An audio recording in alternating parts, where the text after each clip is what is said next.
Good morning, everyone. Welcome to the September 28th Zoom Citrus Seminar. Thank you for joining us. First, I would like to thank Alison Walden from the Southwest Florida Research and Education Center in Immokalee for her help and cooperation.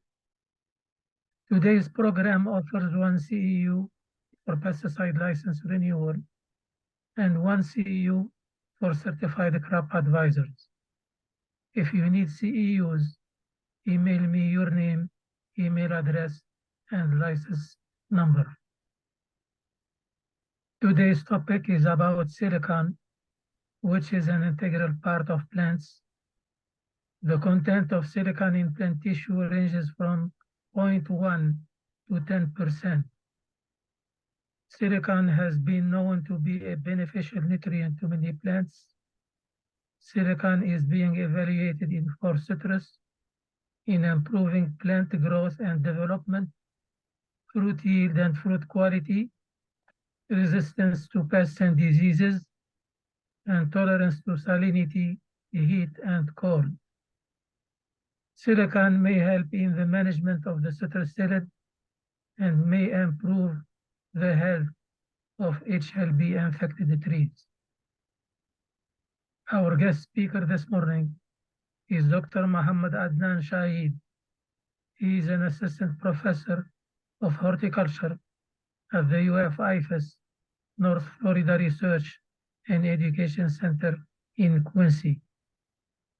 The title of his presentation is Silicon, a Beneficial Nutrient for Citrus Production.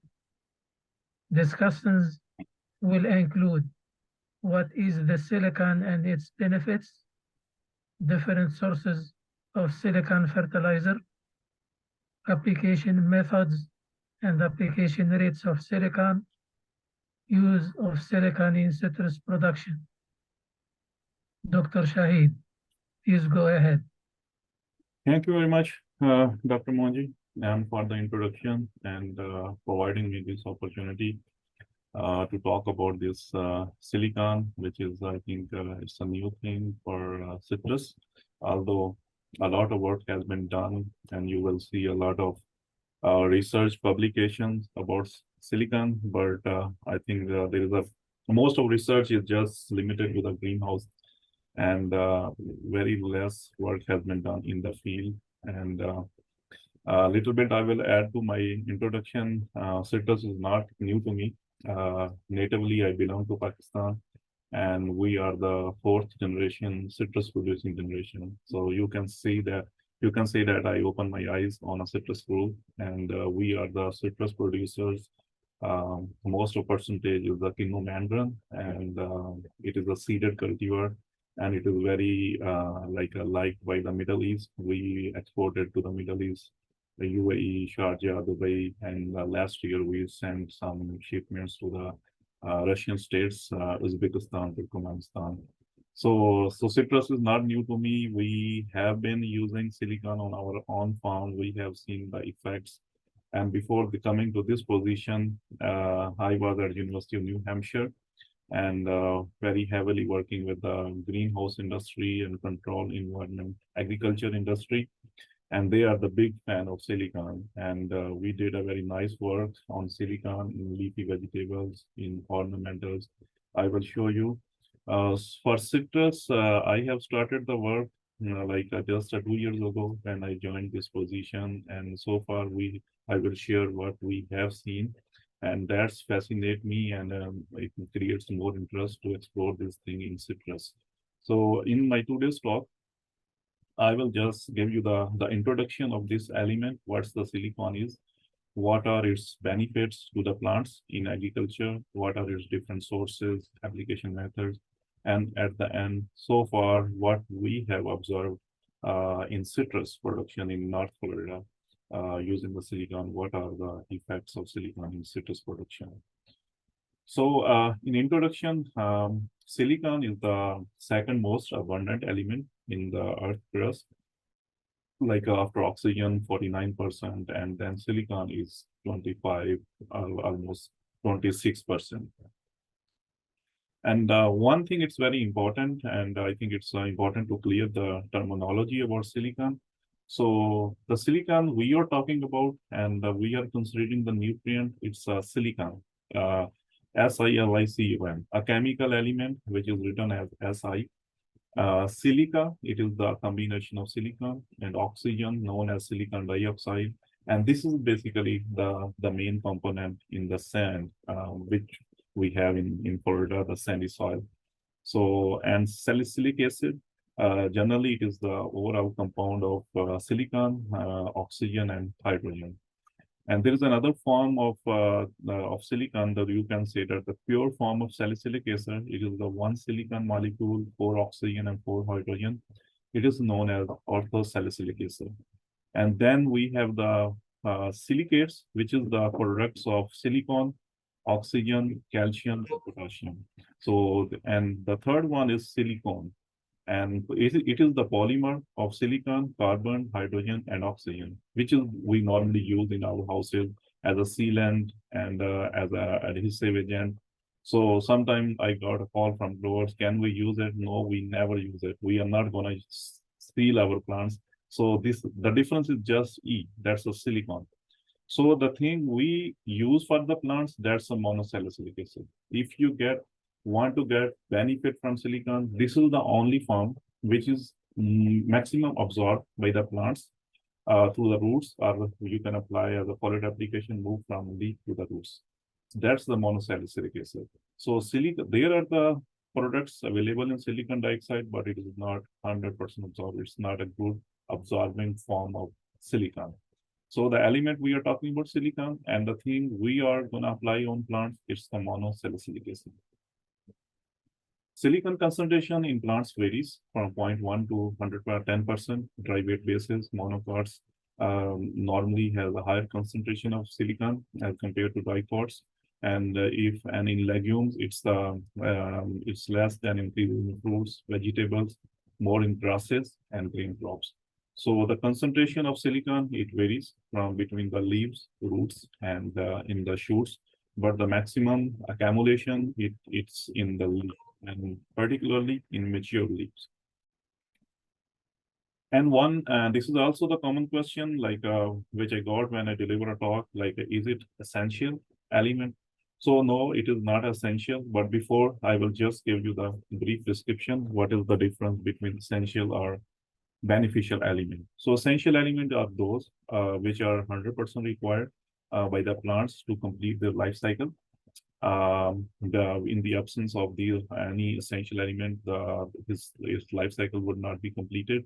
It's the function of the essential element cannot be replaced by any other element, and they are directly involved in plant metabolic process, like you can say the nitrogen, phosphorus, potassium, carbon, hydrogen. Whereas the beneficial element, it's not required by the life cycle, even though if you will not add in the nutrition, your plant is fine, but supplementation will give benefits. So it can compensate the toxic effects of other elements, like a heavy metals toxicity, not directly involved in plant metabolism. An example, silicon, selenium, cobalt. So now the question is that what's the silicon is, essential or beneficial? Silicon is the beneficial.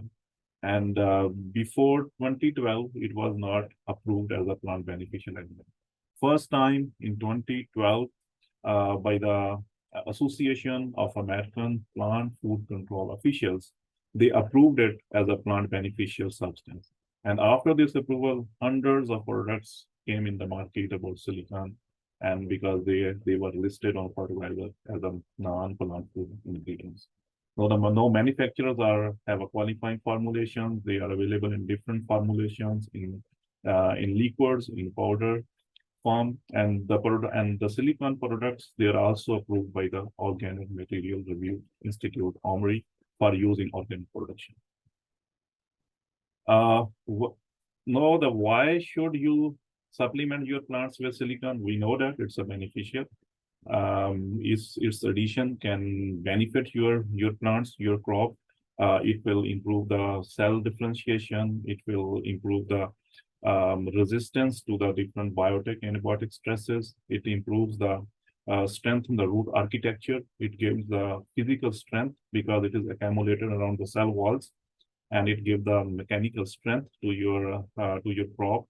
And it also promotes the formation of the hormones which are related to the stress-related hormones like jasmonic acid, abscisic acid, different polyamines, phenols, which are important in counteract the different pathogens or different biotic stresses. Yeah, so in that way, it's like it will give you the more yield. It will improve the shelf life of your produce. So it is a very multi-dimensional element. I will give you I will just show you the different pictures and different interesting results. Where the researchers have seen, my colleagues have seen some benefits of using the silicon. So overall, silicon found to be very effective in improving the shelf life. It reduces the internal decomposition, which is very important in stone and plum fruits. It increases the fruit firmness, which is, and we have some growers here in North Florida which are using silicon. And based on my conversation with them, one of our packing house person facility, they have seen the improvement in shelf life and fruit firmness. It reduces cracking and pitting, increase skin hardiness. It keeps the stalks green, which is very important, especially for cherries. Keep rices green in grapes. It is the big issue in grapes, and reduce deterioration during cold storage, and overall it extends the shelf life. So this is a one example of a study in which silicon improved post-harvest life in blueberry. Blueberry plants were treated with 50 parts per million of silicon, and then the fruits were, after a month, fruits were harvested. They were kept in the cold storage at 4 degrees centigrade for 1 month. And after 1 month, you can see the differences. There is a lot of deterioration, there is a lot of weight loss and shrinkage, but the fruits in silicon treated plants, they maintain their shelf life, and there was a no, they haven't seen any mycelium or fungal growth on the fruit. So it means it's very helpful in extending the shelf life in blueberry. The same way as I talk with rices it's very important, because if it's get dry, the shelf life of the grapes are reduced.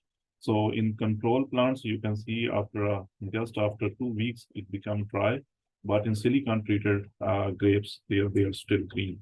So which is the indication of the good shelf life in grapes. This is the study we have done when I was at Cornell University. Petunia is a very popular ornamental plant, but when temperature rises in northeast, so it becomes dry and wilted. So we did this study using the silicon. Plants were treated with 100 parts per million of silicon. And when they exposed to 95 Fahrenheit, you can see the non-silicon treated versus silicon treated. At high temperature, they are erect, and there is not a big signs of wilting. But at more high temperature, although it's also worse in silicon treated, but still you can see that they are recoverable. And when we put them back to normal temperature, they were recovered, silicon treated one, but who were without silicon, they could not make them back when we put them at a normal temperature in the greenhouse. So, and here we are also testing because our growers use the kaolin clay during the June, July, and summer months, because we have some spread issues. So we are evaluating the effect of silicon against the heat tolerance in citrus. As I mentioned, before coming this position, I was at University of New Hampshire and working heavily in the greenhouse industry, and especially the vegetable industry, leafy green. They were so much interested in silicon production. This project was funded by the Vegetable Grower Association, and we did some results.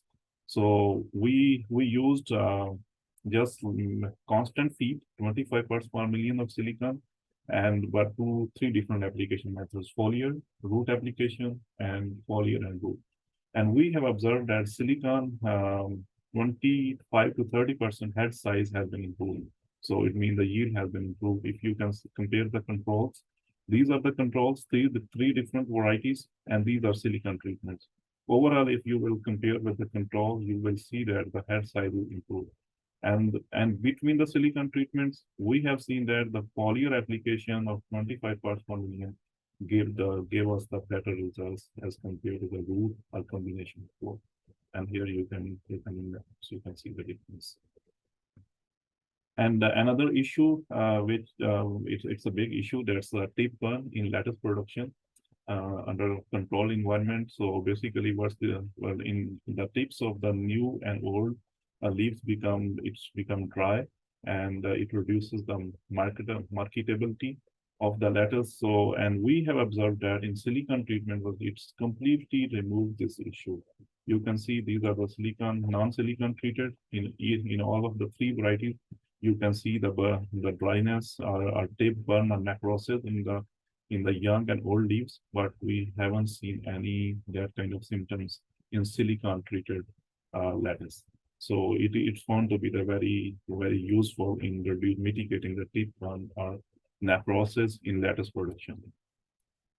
This is another project. It's also funded by the ornamental industry, and because they were having the issue of lodging in cut flower production and especially drought, because they use the growing media, and they are the very large ornamental producers, and then they grow the plants and send it throughout the United States to the Walmart, Publix, Home Depots.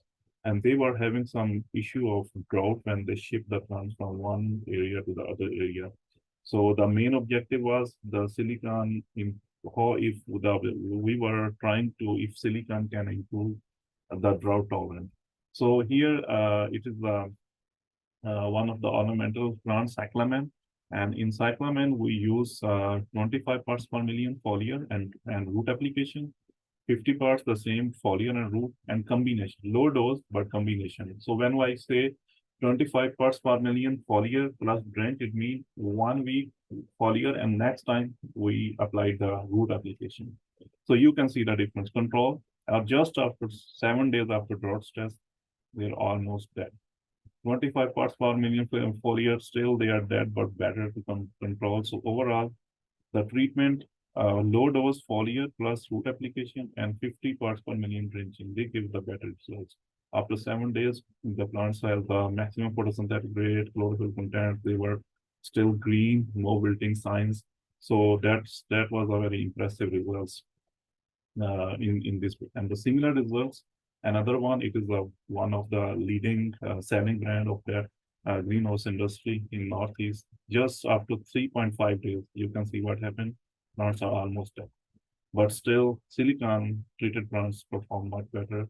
They are, even though they could not recover them back in low doses, but these last two, 50 parts per million and 25 parts alternatively foliar and drenching, they were the best one. The plants were well, no sign of wilting, and when we put them to the normal irrigation, they recovered very well.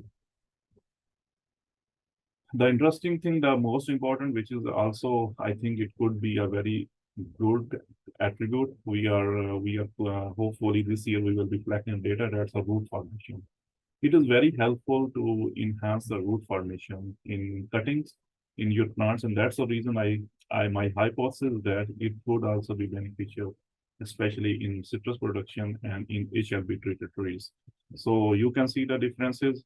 From the same treatments, we remove the plants from the pots, and you can see the differences. The control plants, this is the root formation, and then compare them with the silicon treatment. Overall, if you will see, compare with control, you can see that there is a significant increase in the root formation in lantana, in patients, and pitimonia. And especially if you will see the last two treatments, 50 parts per million just root application, and then low 25 parts per million alternatively foliar, and the root application. These two treatments are the best one, giving the maximum root formation. Same thing, the lodging is the issue, and in cut flower production, and we have also observed very good results. Silicon improved the stem diameter, and it reduced the problem of lodging in cut flower production. You can see this is non-silicon treated, and these are the silicon treated plants. Not improve the stem diameter, improve the leaf area, and give the longer stalks, for which is the requirement of the cut for producers. So basically, what's the reason behind this? And it's not only in most of the plants we have seen that these are the electron microscopy of the leaf cells. So you can see all the red thing. It is a silicon accumulated. So basically, it is accumulated around the cell walls, and that's the reason it gives the mechanical strength overall to the cells and overall to the stems. And this is the control. You will see not much of the silicon, just few dots, red dots. But here it's a silicon treated. You will see that. So this is the silicon, and this is the way it it contributes to the mechanical strength to the plant cells. So it also very effective in disease management. So basically, it's just a graphical representation. So when you apply the silicon, so it has a two mode of action. The first mode of action is the physical barrier. When you apply the silicon to the plants, it makes a silica bilayer or silicon layer under the cuticle. So you can see this is a silicon layer. And when any pathogen attack it, it could not get easily inside the plant cells. So that's the reason it's provide a one kind of physical barrier. So this is non-treated and this is what treated. So you will see there is no silica layer. And when you apply the silicon, so it is accumulated and form a silica layer, and which is the barrier for pathogens and insect pest attack. And so here, this is the citrus leaf, and from harvested from silicon treated and silicon non-treated. This is a silicon non-treated leaf, and this is a silicon treated. All these white dots, small and transparent, these are the silicon particles. So basically, and one more thing, when you will apply the silicon to the any plant, so it is accumulated in different types. We call this phytoliths. They are different shapes, they are different sizes. So they are accumulated over the leaf surface like this. Overall, Scott McLean is here. I think I was last week with him because we're gonna start a trial in South on silicon applications in grapefruit production. So basically, when you will apply silicon, it will not show you you will not see anything. It's a transparent. So it doesn't mean like as a kaolin clay, you will apply and it will give you the something. You will see, okay, something is over the leaf. No, in silicon, it is a transparent. You will not see any like a visible thing over it, but it will make a transparent layer under the cuticle. So here, but under the microscope, you will see, you can clearly see how it is accumulated on the leaf. And this is another picture of microscopy. And in corn leaf, for all these white things, this is the silicon particles. These are accumulated on the leaf surface. And it is silicon found to be very effective in disease control in different fruit crops, brown spot, green mold in citrus, lemon, fusarium wilt in banana, and powdery mildew. What we have observed, and as I said, in New England region, the greenhouse industry is big fan of silicon fertilizers because they are using it in powdery and downy mildew control, and it is very effective against powdery and downy mildew. So likewise, anthracnose in avocado, black fruit rot in avocado, powdery mildew in strawberry, fruit decay, and many more. There are many more examples in the literature where it found that silicon is very effective in controlling different pathogens. So, and for disease control, the important points is that you have to build up the maximum level of silicon in your tissues, then you will be getting the maximum benefit, maximum results from silicon. So, and disease suppression, for disease suppression, if your target is to control like a disease, particularly like powdery and downy mildew, it should not be like that. You will apply just 1 or 2 times a year. No, for maximum benefits, you need to apply continuously, even the low dose, but continuous apply in your feed program. So silicon may augment susceptible or partial resistant, and it can suppress the disease effectively, same as a fungicide if in your disease management program. Identification of good silicon source, it is very important, and then optimum doses. And the only issue is that, like in citrus, we are working, we don't know what is the optimum level required, and that's the 2 years we are working just to optimize best level.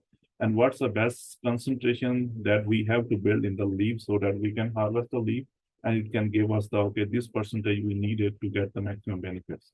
So, but silicon has a potential for integration with biological control and for ecologically sustainable pest and disease management, but more research is needed. And I will show you some results on insect pest control. It is also very effective because it reduces the oviposition, reduce the feeding of insect pests. It also increase their mandibular wear tear, damage to their teeth or eating parts. It reduce their digestibility and increase the herbivore phenolic compounds and natural enemy attraction. So either way, you are applying to the soil application or soil drenching. This is a very nice research has been done, and silicon as a natural plant guard against insect pests. It is a grasshopper mouth parts, and you can see this is a control. It was allowed to feed on a plant material which was not provided any silicon. And then this is a low level of silicon. If you will see, you will not see much of the damage. Then they increase the material they were allowed to feed on a plant material having a high application of silicon. Here you can see the damages on the mouth parts. And when they were allowed to feed on the maximum concentration of silicon, you can see how they have damaged their mouth parts or the mandibles here. So it's a real picture of their electronscopy of their mouth parts in grasshopper. And this is an interesting result. Research has been done in Colombia, where they have found that silicon application is found to be effective in Asian ciliate population in Tahiti line. So this is the graphs. You can see that after the increase in the duration of the treatment, there is a reduction in the significant reduction in the egg laying capacity of the Asian ciliate. This is the control, and these are the silicon treatments. And the best results they received when the silicon was applied soil and alternatively as a foliar application.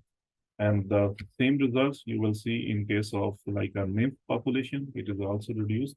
This is the control, and these are the soil plus foliar application. It's a minimum. There is a significant reduction in the nymphs population, and the same results in the overall in adult population. It is if you will see at 3 weeks after treatment, this is the control, and here is the silicon treatments. And the minimum adult population is in the plants like soil plus foliar application applied alternately. And there is another research in the silicon reduced insect pest in fava bean. So it reduced about 80% efforts and about 55% leaf miner and about like 45 or 50% leaf worm in fava bean. So now I will talk about the different sources and application methods and rate of silicon if you have to use it. Different sources of silicon fertilizer are used. The wollastonite, it is a naturally occurring calcium silicate, or which contains the high amount of soluble silicon. Tuff, it's a volcanic rock. It is the byproducts from smelting of wollastonite, iron, and magnesium. It is ores. They are also used as silicon fertilizer. Naturally existing silicates of potassium and sodium, and biochar. As you know, the biochar is basically made up of is a charcoal which is made up of from different plant materials. When we burn them at a high temperature in the absence of oxygen, then the final product, the charcoal, is known as biochar. And the biochar made up of rice husk, bamboo sticks, and miscanthus grass. It has the highest amount of the plant available silicon. Compost, it also like especially from cattle and poultry manure, it is also contain the plant available silicon. Silicon nanoparticles, it's a new form, very small size, more active silicon particles. And diatomaceous earth, it's another source of silicon fertilizer. Factors affecting, so if the availability of the plants of their silicon uptake, it depends upon the soil type. If like a growers ask me a question, so if it's already in the sand and if we grow the plants on sandy soil, why we need to add it. The reason is that the sand, we know that sand has a silicon, but it's in the form of silicon dioxide or coupled with other heavy metals, which is not available by the plants. Plants cannot uptake it. So basically, in sandy soil has silicon, but it's not available to the plants. Plant type, basically, if we talk about silicon, there are two types of plant groups: silicon accumulators and silicon non-accumulators. If your plant is silicon accumulator, or you can accumulator, sorry, it's my pronunciation, accumulator, then you can apply less frequency and your plants, because your plants can uptake more. But if your plant is a non-accumulator, like citrus is non-accumulator, then in that kind of case, you need to use low levels of silicon application, but more frequency, or more frequently, or as I use the word, constantly in your feed program, in your nutrition program. Silicon is one thing I will like to make clear to you. Silicon is not like any growth hormone, like you will apply today and after 2 days you will be getting the results. No, if you want to get the results, you have to first you have to build up a certain level in your tissues, and then you will be seeing the benefits after a year. And like it's not in a week or in a 2 weeks you will be getting the results for silicon. First year, so that's why the continuous application throughout the growing season is preferable, and you will be getting the maximum benefits. Silicon form, as I said, the problem, I think so far I have worked with more than 30 products, silicon products, which are available in the market. The major issue which I have found that they label that it's a silicon and it's 7% or it's a 12%. Yes, it is over there, but it is not in the right form. So this is very important. So you have to, as I said, monosalicylic acid, this is the best form. And any product having the monosalicylic acid are labeled that are what plant available percentages in that product that you have to use. And the same way application method, you have seen that in my previous slides, I have showed that I have used the root application, I use foliar application. We have used combination of both. The reason is that based on I'm working on silicon more than 10 years, and on ornamentals, on vegetables, on food crops, we have seen that its effect is very different. Like in lattice trial, I used 20 different cultivars, and in some cultivars, its root application was very effective. In some cultivars, foliar application, and in some cultivars, alternative root or shoot application. So that's the reason because and we have just published a research paper. I use 3 rootstocks, and we apply the foliar and root and foliar. And we have seen that in one rootstock, the root application is the best, while in other 2 rootstock, foliar application is the best. So that's why it's uptake. That's the question. That's a research question. We're using different molecular approaches to figure out what's the reason behind this. And mostly we are trying to find out, is there any association with its transport pathways? So, but its uptake varies even though within the same species. So that's the reason we try to apply the both approaches. In application methods and approaches, you can use the soil application if it's a dry product or powder product dissolved in water, and then apply to the soil, sprinkler, drip, or overhead. Soil mixes, there are few soil mixes are available in the market, which is a pre-mix with the substrate. You can use it as a fertigation, as foliar. Seed priming, the vegetable producers are using dusting or soaking the seeds in a solution as a priming technique with the silicon fertilizer. Cutting treatments, as I said, ornamental industry is using this technique. They are for misting, dipping, and fertigation, because they grow most of their cultivars as a cutting, and it is very effective in improving the root formation. We have seen the very wonderful effects in root formation in different crop types. Application rates. So as I said, it depends upon the product type, application method, and plant type. The most important is accumulator or non-accumulator. In citrus is a non-accumulator. So we can use the high level, even the low level, but maximum frequency. And it's better So far, on peaches and in grapes, we have tried from 0 parts per million to 1500 parts per million, but we haven't seen any phytotoxic effect of silicon. And even though in the literature, I haven't seen any phytotoxic effect, but it's best to have a run small test. But for the safe side, if you're gonna use as a foliar spray, 50 to 100 parts per million. For fertigation, 50 parts per million. For regular fertigation, 100 parts per million once a week. Misting, 25 to 50 parts per million for cuttings. Soil amendments, if you are using like blastonite or diatomaceous earth, then 1 to 6 ton per acre, depending upon your soil pH. Because when you add the silicon product, it may raise the pH of your soil.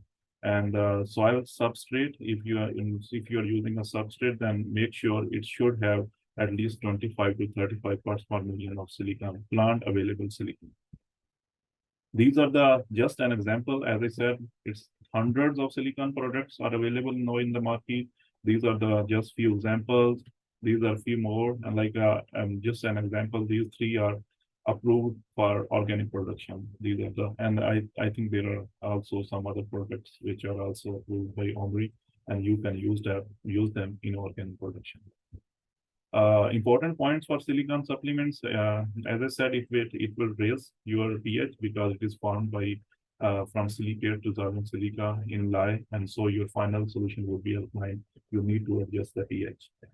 Concentrated silicate solution should not be mixed. So we never recommend to use the silicon adding in your nutrient solution. It should be applied separately. If you are using a dosatron, there should be the separate dosatron.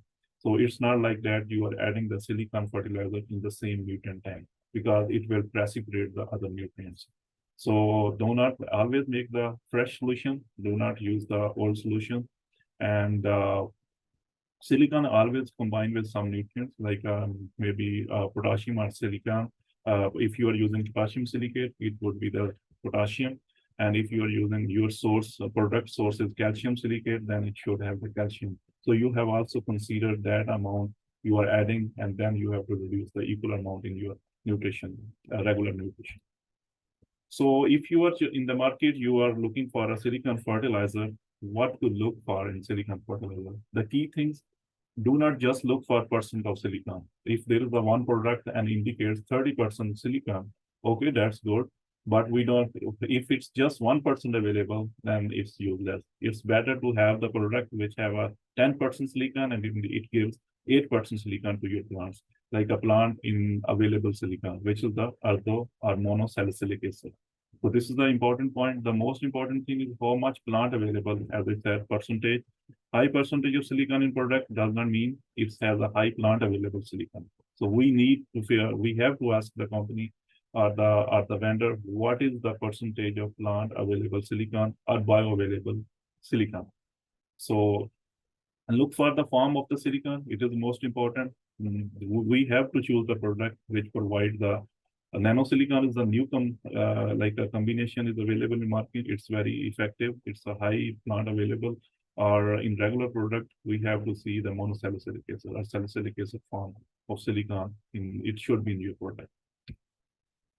And so now I'm going to show what for the 2 years before we started some trials in on-farm trials in North Florida. So our main objective was to improve the heat and cold tolerance. And as you know, we are growing here for fresh production. And right now we have about basically North Florida, South Georgia, and South Alabama is developing a new cold hard citrus industry. And we have about 7,000 acres over here. And the most limiting factor for us is not the HLV, is the cold. And last December, we had a consecutive 5 days below freezing, and it gave us a very damaging impact. And this year, we're going to lose about 70% production due to that cold. So that's the issue we are addressing using silicon. It was the application time. We are using 2 application timing, 2 weeks, and after 4 weeks. We have 2 silicon application level, 50 and 100 parts per million, and location is in Perry. And cultivar is the Satsuma and the red navel. And these are my team members who are applying silicon to the plants in the field. So what happened, we started this application in October, by the end of October. By that time, we didn't know that the severe freeze event is coming. And but after 3 weeks after freeze event, you can see that all the fruit dropped out, all the leaves burned, but in silicon treated plants, still the leaves are there, less fruit drop. And even though after freeze, these plants recovered very well, and they have the highest leaf greenness, chlorophyll content, photosynthetic activity. So that was the very impressive results. And even I was thinking, I was not like expecting these results, but growers call us after the freeze, and then we went there and we have seen that. And now this year, we're gonna have doing more physiological data and biochemical data, and will have some food quality analysis. So another interesting thing that we have observed, like in North Florida, silicon treated plants, especially the plants which were having 100 parts per million and applied biweekly, they have a very very less leaf minor attack as compared to non-silicon treated plants. You can here see for every leaf, every stem is attacked by the leaf miner, but in silicon treated plants, there is a very minimal, like a leaf miner attack. So I have contacted with our entomologist in CREC, Lauren, and we're gonna investigate more about these facts so that we can acclimatize some doses, because I have some conversation with her and we're gonna investigate this component too. And what we have observed, like silicon treated plants has very significantly improved the chlorophyll contents. You can see that this is a control, and this is 50 parts per million monthly and 50 parts per million biweekly. So if you will compare low dose monthly and biweekly, you can see it's more effective biweekly application. The likewise monthly application 100 parts per million, it is not big difference between biweekly low dose or monthly high dose. But when high dose we apply the bi-weekly, it is the best of our treatments. It has the maximum leaf greenness, you can translate the chlorophyll contents in our plants. And it has been tracked at different times throughout the season. The same way, I think it's, yeah. So this, I think it's a duplication of the graph. And then now we are from this trial, because we started like a year ago. So this year we have collecting more data. We are also doing the soil analysis, how silicon is gonna affect on the nutrient uptake. We're also gonna do the yield determination, some fruit quality analysis. So hopefully after a couple of months, we will have the full data on the soil characteristics and plant physiology, yield, and food quality analysis, and the shelf life. And based on my experience in citrus in North Florida, and based on my experience results, we are using in Pakistan. In Pakistan, we don't have any silicon product available, but we are using the rice husk, because we are also the largest rice producer in the area where we grow the citrus. We burn them, make the biochar, and that we apply to incorporate in the soil. And we have seen the very, very good results in terms of growth, in terms of better yield, in terms of overall tree vigor. So, and based on my experience, that what impact it has against the pathogens and in root formation, we're gonna start a trial in South Florida. And I think Scott McLean is here, and he's very kind enough to us. He's gonna collaborate with us. We're gonna apply under the cups and in open field. We are also gonna apply a large 32 acres trial in Indian River County in grapefruit. So the main objective, like to determine the effect of silicon treatment on Asian sillet population and silas, tree vigor, root formation, and fruit quality and yield. Open field in HLB factor groups and under the cups with the Scott McLean.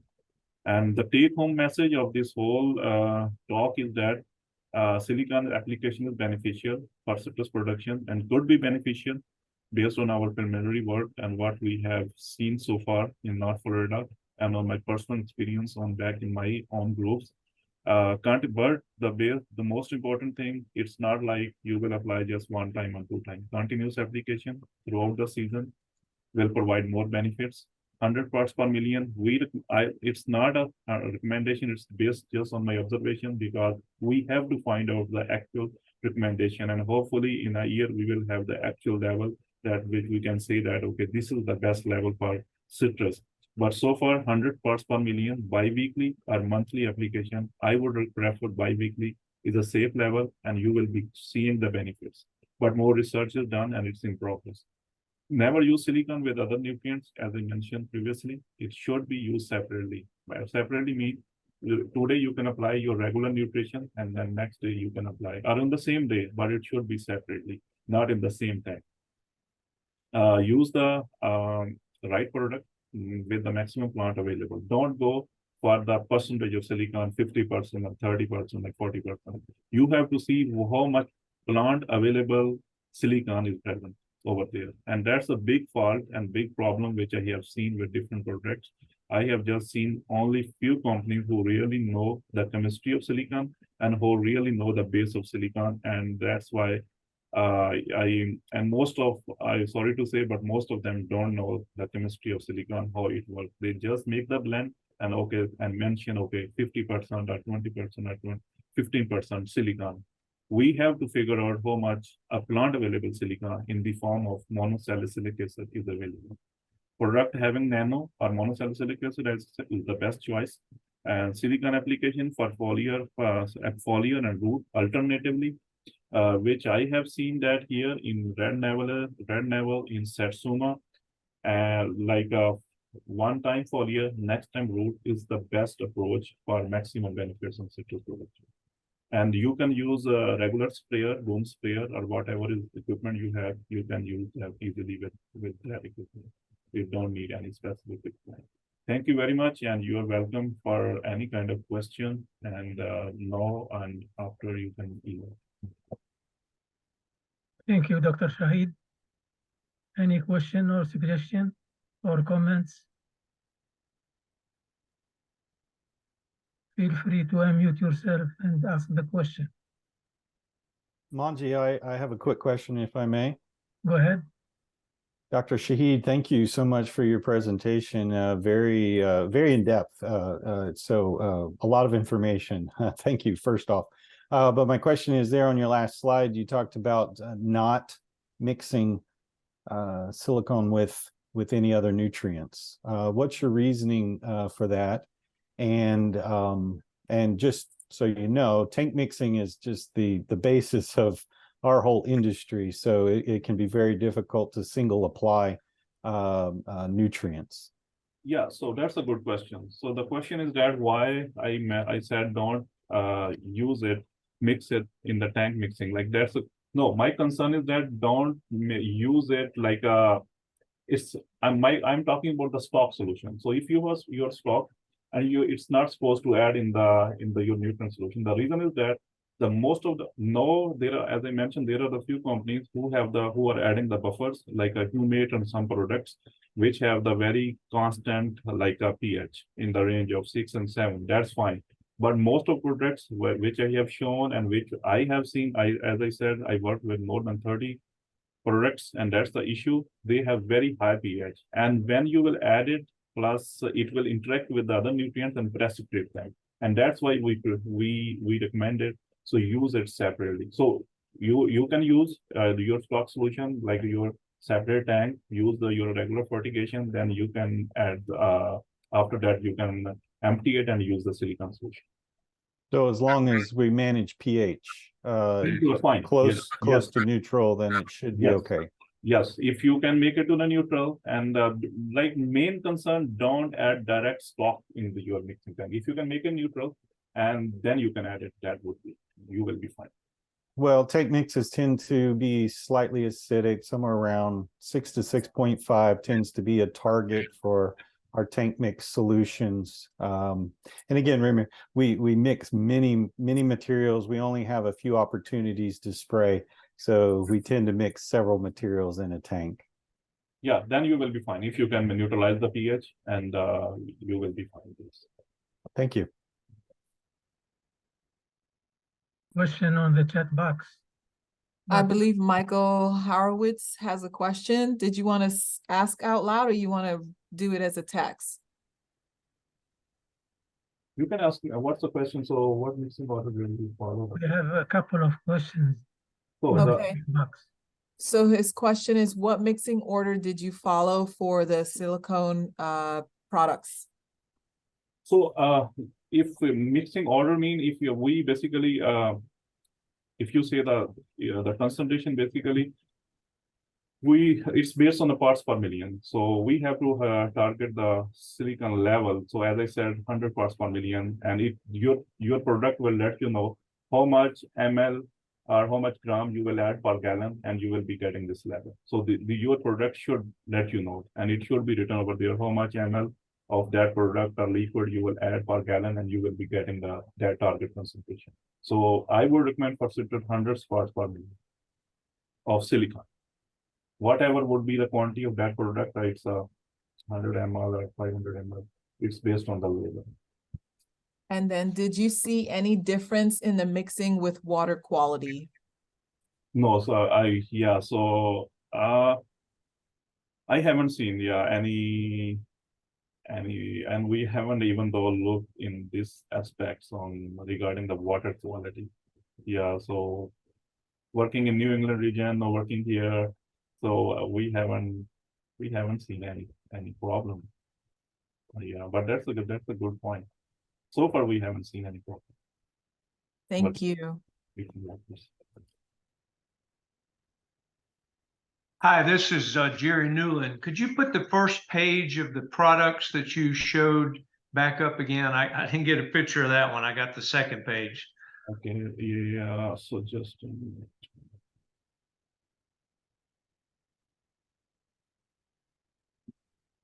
That one? Yes, that's it. Thank you. Okay. Jerry, we are working on recording the presentation, so it will be available to anybody. Thank you. Yeah, and one thing mostly the question which I got like about phytotoxicity. So as I said, like we haven't seen, that's a good thing for this element, like it's not like some like boron or something like that, it gives you an immediate phytotoxic effect. It's found to be very friendly. Like we haven't seen any big issues so far in my experience working on silicon in vegetables and ornamentals and even the fruit trees. So the only question, the thing which we are working and to especially for growers, how much level we have to build up in our leaves, which we can say that, okay, no more fertilizer, which we can determine, okay, it is a deficient or it is a sufficient. That's we are working with. I'm working with for silicon, especially in citrus. Any other question?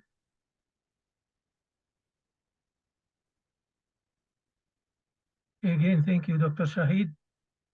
Thank you, Allison. My pleasure. Thank you all for your participation. Again, if you are interested in CEUs, please send me an email and include your name, your email address, and your license number. Thank you all for joining us, and we will see you next time. And feel free to, my email ID was here, so you can call me or email me if you have any question. If you have you want to consult about any product, so feel free to contact me, because I have been working in this on different products, and I will be better to decision guide you about any specific product. Thank you. Thank you all. Thank you.